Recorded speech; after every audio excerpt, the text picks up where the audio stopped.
le savez, l'objectif de ce concours est de vous présenter ma thèse. Vous ne me connaissez pas, je ne vous connais pas non plus, et pourtant, je vais devoir vous présenter mon travail, qui, s'il est parfaitement clair dans mon esprit, ne le sera peut-être pas pour vous. Sa clarté dépendra de ma capacité à maîtriser l'art de la communication.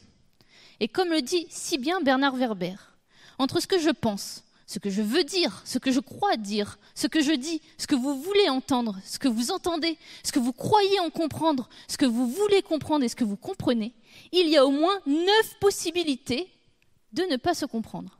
Alors, comment communiquer efficacement ?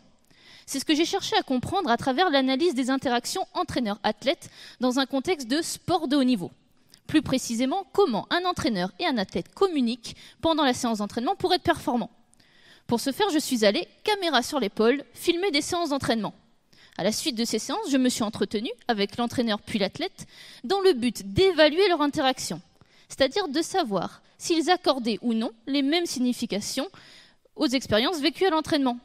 Et lorsqu'on confronte 2 acteurs aux mêmes expériences vécues, très souvent, des incompréhensions souvent non perçues et néfastes à la performance apparaissent. Et contre toute attente, ces incompréhensions sont principalement dues à une trop grande connaissance mutuelle. Mais comment une trop grande connaissance mutuelle peut-elle engendrer des difficultés de communication ? Peut-on trop se connaître ? Eh oui, lorsqu'on se connaît trop, on a tendance à trop interpréter les attitudes, les comportements, les mots de l'autre sans prendre le temps de vérifier s'ils sont dus à une habitude ou s'ils sont spécifiques à un instant T. Comme un couple, après quelques années de vie commune, ou des parents et leurs adolescents. Certains se reconnaîtront sûrement. Alors, comment faire pour réduire ces incompréhensions, alors même que très souvent, nous n'en voyons pas l'apparition ?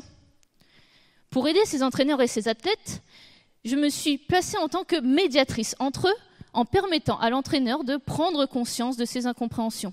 Alors oui, vous allez me dire, lui faire prendre conscience d'eux. Mais vous allez me dire, comment as-tu fait ? Alors par contre, c'est en direct, donc on ne va pas pouvoir couper, donc on va refaire. Donc vous allez me dire, comment as-tu fait ?